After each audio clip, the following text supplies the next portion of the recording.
सतगुरु मैं तेरी पतंग बाबा, मैं तेरी पतंग हवा विच उड़दी जावांगी, हवा विच उड़दी जावांगी। साइया डोर हथों छड़ी ना मैं कटती जावांगी। सतगुरु मैं तेरी पतंग बाबा, मैं तेरी पतंग।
सतगुरु भगवान के शुक्राने, माधव के शुक्राने, हरकेशव के शुक्राने, सर्व संगत के शुक्राने। हरिओम। अभी भगवान ने बताया कि हिम्मत है मर्दा तो मदद करेगा खुदा। अगर हम अपनी हिम्मत रखते हैं कि हाँ मैं कर सकता हूँ, अगर हम किसी पे डिपेंड नहीं होते हैं कि अगर हम कहीं जा रहे हैं, हमारे पे कोई मुसीबत आ गई और हम कह रहे हैं वो हमारी मदद करेगा, तो क्या भरोसा वो हमारी मदद करेगा। अगर हम अपना पूरा विश्वास भगवान पे लगा दें, परमात्मा पे लगा दें कि परमात्मा मेरी मदद करेगा, तो परमात्मा जरूर हमारी आके मदद करते हैं। हरिओम। क्योंकि इस रास्ते पे अगर आप जाते हो तो हमारे पास दो रास्ते होते हैं, एक आध्यात्मिक होता है, एक भौतिक होता है। जो भौतिक जगत का रास्ता है वो दूर से तो दिख रहा है कि हाँ उसके अंदर बहुत सुख है, हम उसके अंदर जाएंगे तो सुखी रहेंगे, लेकिन जब हम भौतिक के अंदर जाते हैं तो वहाँ पे दुख ही दुख है।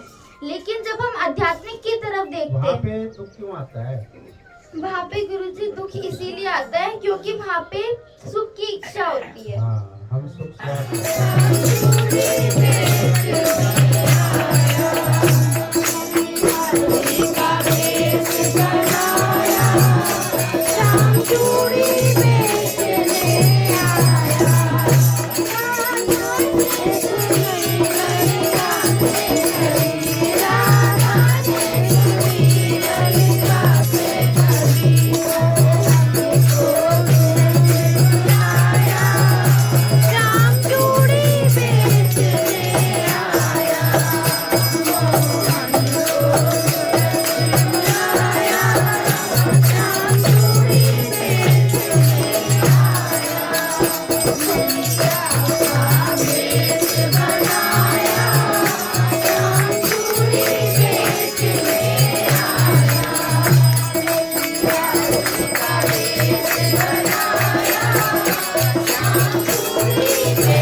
कि मन में राम का नाम हो, मन में राम का नाम हो और सर पे गुरु का हाथ, उसकी नाव कभी न डूबती जब ये दोनों हो तो साथ।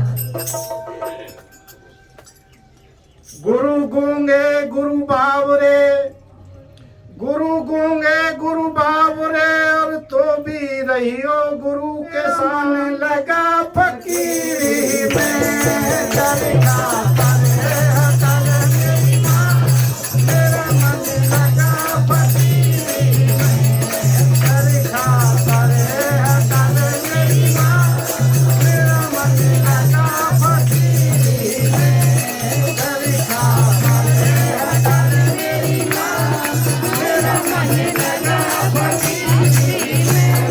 तू किसने बहकाई माता मेरा सी बोली, तू किसने बहकाई, अरे मारे तुमने राम नहीं रघुनाथ शरण कहताए, मेरा मन लगा फकीरी में, वो दरगाह करे हकल मेरी माँ, मेरा मन लगा फकीरी में, वो मेरा मन लगा फकीरी में, वो मेरा मन लगा फकीरी में, वो मेरा मन लगा फकीरी में, वो मेरा मन लगा फकीरी में, मेरा मन लगा फकीरी में। गुरु जी की महिमा जानो, गुरु जी की महिमा जानो, गुरु के समान खुदा जहान, गुरु के समान खुदा जहान, गुरु के समान खुदा जहान।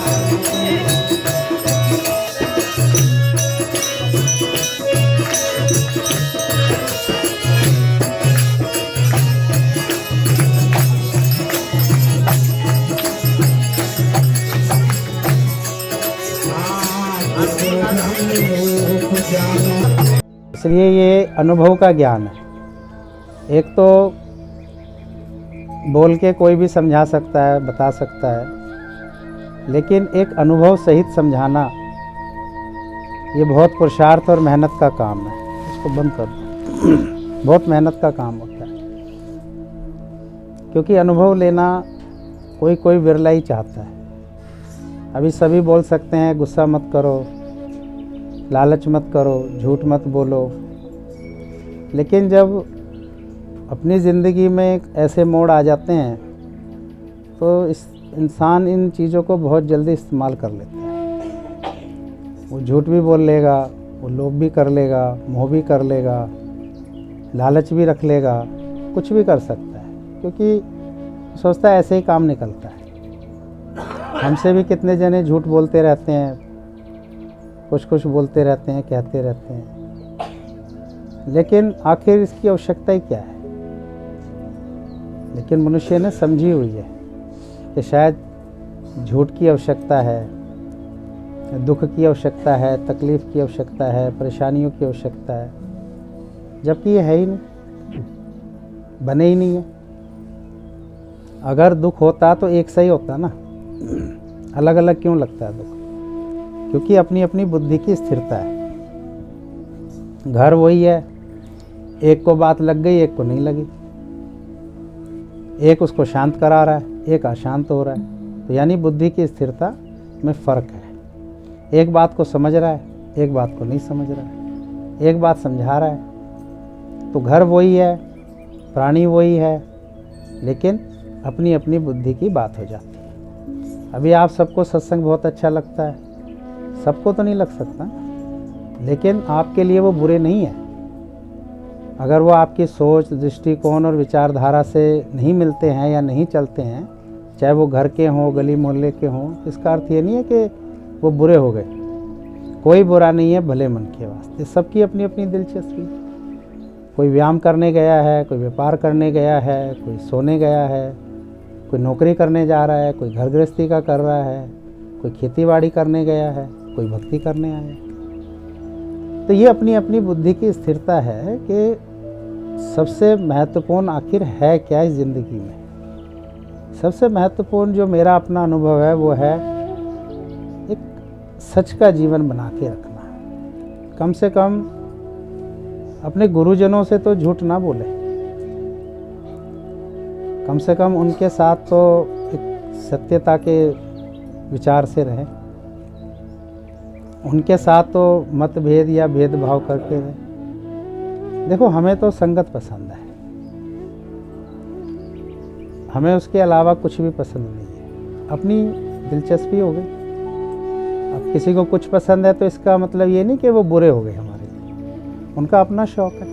उसी घर में किसी को कुछ खाने में पसंद है, किसी को कुछ खाने में पसंद है। कोई किस तौर तरीके से रहता है, कोई किस तौर तरीके से रहता है। अपने ही बच्चों में फ़र्क देख लेना। लेकिन जो प्रभु की बनाई हुई इस दुनिया में प्रेम भाव से रहते हैं, उनकी बुद्धि बहुत ऊंची स्तर की हो जाती है। और जिन्हें ये साथ संगत पसंद आती है, उनके तो क्या कहने। तो कभी भी जीवन में कोई ऐसा मौका मत लाना कि आपको संगत छांटनी पड़ जाए। संगत कभी मत छांटना कि ये अच्छा है, ये अच्छा नहीं है, ये बहुत महत्वपूर्ण है, ये महत्वपूर्ण नहीं। संगत नहीं छांटना। अगर माँ बाप से चयन करा जाए कि कौन से बच्चे अच्छे हैं, तो कहेंगे मेरे लिए तो सब अच्छे हैं, मेरे लिए कोई बुरा नहीं है। तो ऐसे ही गुरु के लिए सारी संगत एक होती है, लेकिन ये मन, ये बुद्धियाँ भेदभाव करा जाती हैं। या हम जाने अनजाने में ऐसे इंसानों का संग कर लेते हैं कि वो ऐसे मतभेद करवा देते हैं। गुरु तो फिर भी सम्मिलित हो जाता है खुशी के लिए, लेकिन गुरु के कोई वो नहीं होता अंदर में, एक जिसको कहते हैं करुणा, वो तो नहीं आ सकती। अगर बिना इच्छा के कोई माँ बाप को खींचे, नहीं हाँ चलो इस प्रॉपर्टी पे साइन करो, ये बेटा अच्छा है, ये अच्छा नहीं है, ये तो माँ बाप के अंदर तो वो नहीं होता ना। लेकिन क्या कर सकता है। तो कभी कभी ऐसे मोड़ हमारे सामने भी आ जाते हैं कि ना चाहते हुए भी हम उन रास्तों की तरफ चल जाते हैं। लेकिन गुरु तो आ गया ना वापस, और क्या हम आ सकते हैं? गुरु आ सकता है। तैराक जो है वो नदी में भी जा सकता है, समुंदर में भी जाके वापस आ जाएगा, लेकिन क्या हम आ सकते हैं? हम नहीं आ पा सकते। तो गुरु की रीस नहीं कर सकते। गुरु तो सब कुछ करते हुए भी करता है, निर्लेप है, न्यारा है। उसे कोई मोह माया ममता, कोई लोभ लालच छू नहीं सकता, क्योंकि वो अपनी आत्मा में रहते हैं। वो देह में, जीव भाव में या किसी मान सम्मान में नहीं अटकते। उन्हें किसी के सुख से, धन से, किसी के मान सम्मान से कोई लेना देना। तो मेरा तो यही कहने का अर्थ है कि संगत को कभी ना तोड़ो, कभी मत भेदभाव ना करो। आपके पास एक रोटी भी है तो मैं आप सबको विश्वास दिलाता हूँ, हमारी संगत उस एक रोटी को भी खा के और बल्कि छोड़ भी सकती है। ऐसी हमारी ये प्यारी संगत है, इतनी तृप्त है ये किसी के खाने पीने के या किसी के सुख वैभव के लालची नहीं है हम लोग। हम सिर्फ प्यार के भूखे हैं, क्योंकि भगवान भी प्यार के भूखे रहे, क्योंकि उन्होंने यही कहा है कि जो कोई भी मुझे निष्काम भाव से प्यार करेगा मैं भी उसको प्यार करूँगा। इसका हम उदाहरण प्रभु श्री राम जी से भी ले सकते हैं, उनकी जीवन शैली भी देख सकते हैं कि कहाँ वो और कहाँ सब, और जो सब हमने देखा, कहाँ भगवान प्रभु श्री कृष्ण और कहाँ हम सब जो देख रहे हैं कि कैसे एक एक भक्तों के लिए वो अपना सब कुछ दे रहे हैं, सब कुछ भी नहीं रख रहे अपने पास। नहीं तो किष्किंधा राज्य देखिए, लंका देखिए, आप मथुरा देखिए, जीत तो आखिर सभी लिया था ना उन्होंने। हस्तिनापुर भी जीत लिया था सब, इंद्रप्रस्थ भी हो गया उनको, लेकिन अपने पास उन्होंने कुछ नहीं रखा। तो भगवान किसके बनते हैं? भक्तों के। और भक्त कौन होता है?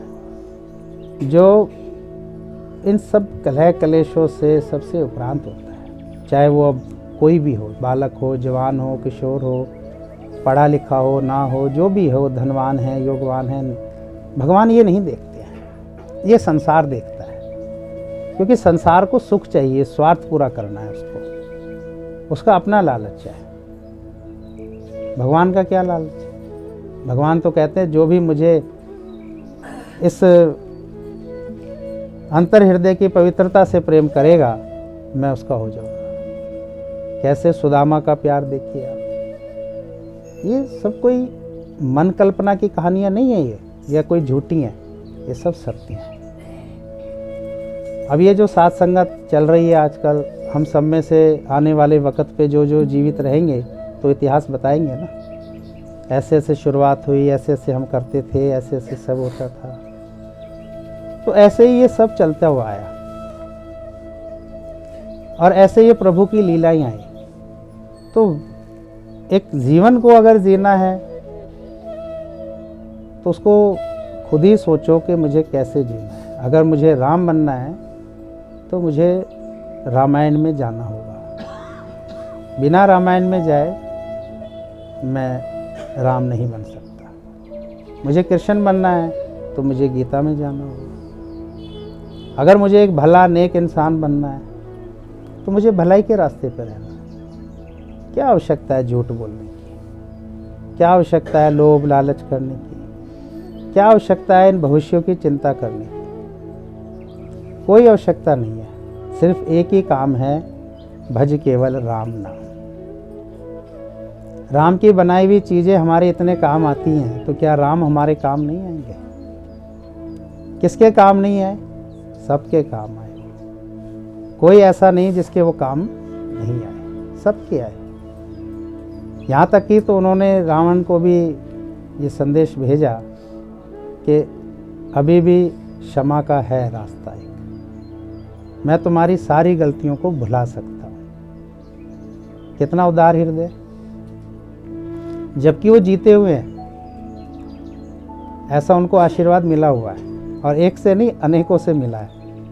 ये भविष्यवाणी उनकी शुरू से ही होती है कि आप विजय हो जाओगे, क्योंकि वो अपने सुख स्वार्थ के लिए नहीं चल रहे थे, वो जनहित और जन कल्याण के लिए। आज ये जो साथ संगत आ रही है, हम सबका जो मूल उद्देश्य है जनहित और जन कल्याण के लिए, कि जब हम यहाँ से जाएं हमारा जो आचरण है, व्यवहार है, वो बड़ा शुद्ध और पाक पवित्र होना चाहिए। उससे हमारी छवि निखरती है और ये भी पता चलता है कि हम किससे जुड़े हुए हैं। अगर हम भगवान से जुड़े हुए हैं तो हमारा जो स्वभाव है वो देवतुल्य बनेगा। और अगर ये हम मैं मेरे से, शरीर से, देह से, जीव भाव से जुड़े हैं तो कैसे हम प्यार कर पाएंगे। अगर आज मैं गीता पढ़ता हूँ या रामायण पढ़ता हूँ या वाणी पढ़ता हूँ या बोलता हूँ तो सबसे पहले ये मेरे पर लागू होती है, किसी और पे नहीं। मुझे किसी और को नहीं सुधारना है, अपने आप को। बदले ना दुनिया बदल जाए। मुझे अपने आप को नियंत्रण करना है। अपने काम, क्रोध, लोभ, मोह, अहंकार, राग, द्वेष, डर, भय, चिंता। मैं यहाँ बैठ के बोलने लग जाऊँ, भविष्य की चिंता तो होती है, तो बाकियों का मनोबल क्या होगा? तो गिर गया ना उनका मनोबल। यहाँ बैठकर हमारे भविष्य की चिंता हमारे ठाकुर जी करेंगे, हमें नहीं करनी। और ठाकुर जी कब करते हैं? जब हम बालक बनते हैं। जब तक बालक होते हैं तो माँ बाप ही सारी चिंता करते हैं। उसे नहलाना, धुलाना, खिलाना, सारी सेवाएं वो माँ बाप करते हैं। लेकिन जब बच्चा बड़ा हो जाता है तो वो अपनी मर्जी चलाने लगता है। फिर माँ बाप इतना ध्यान नहीं दे पाते। हाँ, चिंता करते हैं, ध्यान नहीं दे पाते क्योंकि वो अपनी चलाता है। तो जो इंसान अपनी चलाएगा तो भगवान क्या करेंगे बताओ? हमें तो अपनी चलानी नहीं है। जाहे विधि राखे राम, ताहे विधि रही। जैसे भी रखे, जिस हाल में रखे, वैसे ही रहना है। भक्त की क्या पहचान है? शुक्राना और मुस्कुराना। किसी भी चिंता, कलह, क्लेश में नहीं जाना। ये सारा परिवार हमारा एक है। यहाँ ऐसे नहीं है कि अलग अलग है, अमीर गरीब है। इस सोच और दृष्टिकोण से हमें हट जाना होगा। आप देखिए, जब कहीं सत्संग होता है तो जबरदस्ती घर जा जाके सबको बुलाया जाता है, तो वो सत्संग नहीं है, वो शक्ति प्रदर्शन हो जाता है।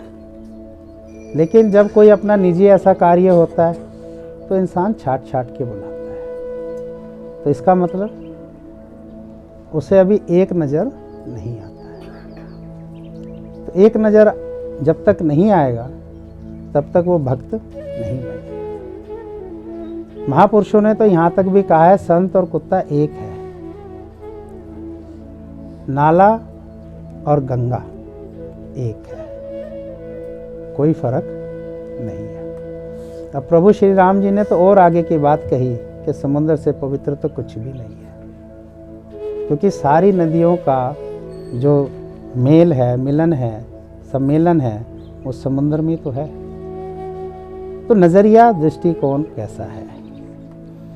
कोई फर्क नहीं पड़ता। हमारे पास बहुत बड़ी नौकरी नहीं है, धन नहीं है, ओहदे पद नहीं है, कोई फर्क नहीं पड़ता और ना इनमें कोई सुख मिलता है। सुख किसमें है? ये गुरु नानक देव जी जब गए और 25,000 किलोमीटर की उन्होंने यात्रा करी, ऐसे नहीं बोल दिया कि ये ज्ञान की बात हुई। पहले उसको अपने रियल लाइफ में टच किया। अभी नमक नमकीन है तो पहले हम अनुभव तो करें, क्योंकि बोरा और नमकीन एक, नमक एक से ही दिखते हैं, पर जब चखा जाता है कभी कभी मिस्टेक हो जाती है।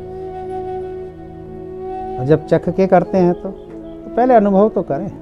गुरु नानक देव जी गए, साहूकार के पास भी गए, गवार के पास भी गए, निर्धन के पास भी गए, विद्वान के पास भी गए, राजा महाराजाओं के पास भी गए, प्रजा के पास भी गए, गरीब के पास भी गए, बच्चों के पास भी गए, जवान किशोरों के पास भी गए, वृद्धों के पास भी गए। तकरीबन उन्होंने इस धरती का पूरा भ्रमण करके एक ही निश्चय निकाला, सुखी जगत में कोई नहीं है, सुखी जगत में कोई। जब वो अपने धाम, अपने डेरा आए तो उस व्यक्ति ने कहा, आप कहाँ चले गए थे इतने दिनों तक? और मेरे प्रश्न का जवाब भी नहीं दिया कि कौन सुखी है। तो उन्होंने बताया, सतगुरु नाम आधार, जो परमात्मा का सहारा लेता है, परमात्मा की शरण में जाता है और अपना सब कुछ सौंप दे। 9 महीने गर्भ में रहे, उससे पहले हम किसी के शरीर में खून में भी रहें, तब कौन सी चिंता करते थे। एक अनजान इंसान के शरीर में हम थे, और फिर गर्भ में हम गए बूंद बन के। जब बूंद थे किसी के शरीर में, तब कौन सी चिंता थी, या कौन सा खान पान की या मान सम्मान की चिंता थी। कौन कर रहा था? करण करावन आपे आप, मानुष के कुछ नहीं हाथ। और कैसे वो बूंद बढ़ते बढ़ते आगे एक बालक का रूप बनी। हम सभी 9 महीने उस कोठरी में रहे, तो कहाँ से खान पान चल रहा था। फिर कैसे हम उन 8-10 वर्षों तक रहे, तो भी कोई फिक्र नहीं। कल मैंने एक बालक को देखा, वो 13 वर्ष का है। मैंने उसको देखा, इसकी उम्र 13 वर्ष है। उसने कपड़े नहीं पहने, वो बाथरूम से बाहर आ गया आंगन में, और अपने माता पिता के सामने वो घूम रहा है। यानी 13 वर्ष की उम्र तक इसका अर्थ ये हुआ कि वासना इसको टच अभी नहीं कर रही है, यानी उसे इन चीज़ों की अभी जानकारियाँ नहीं है। तो 13 वर्ष तक अभी हिंदुस्तान में वासना नहीं आ रही है। ये बहुत अच्छी बात है, अच्छा रिजल्ट है। लेकिन फॉरेन कंट्रियों में 8 से 9 वर्ष में ही वासना आ जाती है। तो यानी अभी हम बचे हुए हैं। वो बिना वस्त्रों के बाहर आ गया बाथरूम के, यानी उसे अभी इन सब चीज़ों का ज्ञान इतना नहीं है, यानी वासना ने अभी उसके शरीर में प्रवेश नहीं किया है। तो ये भी एक अच्छा रिजल्ट है भारत के लिए। कम से कम इतने वर्ष तो इंसान का ब्रह्मचर्य चला, नहीं तो कहाँ ब्रह्मचर्य रह पाता है। इन्हीं सब चीज़ों में उसका जीवन चला जाता है। तो ये गुरु नानक देव जी की जो वाणी है, आकाशवाणी है, वो सच्चे पातशाह है। उन्होंने अपने अनुभव से हम सभी को बताया है कि वास्तव में जो सुख है वो साध संगत में है। और उनसे भी पहले प्रभु श्री राम जी ने भी बताया कि प्रभु का सिमरन साध के संग। जब सबरी ने पूछा भक्ति के बारे में, तो उन्होंने यही कहा कि भक्ति करेगा कोई सूरमा, हर एक के बूते भक्ति नहीं हो सकती। आज आप सब जो इस भक्ति के रास्ते पे आए हो, ये आपका जन्मों जन्मों का तप है, और प्रभु ने आपको ऐसी सुध दी, चलो सत्संग। नहीं तो सब कहाँ जा रहे हैं, क्या कर रहे हैं, आप भी देख रहे हो, हम भी देख रहे हैं। लेकिन शुक्र है परमात्मा का कि वो हमें साथ संगत में ले आए। और जो कोई भी साथ संगत में आता है, उसके कोई दुख तकलीफ नहीं होते, कोई कष्ट नहीं होते हैं। क्यों? क्योंकि हमें सहारा दिया है भगवान ने, और जिसको भगवान सहारा देते हैं उसको दुख कभी भी नहीं होते हैं। शुक्र है।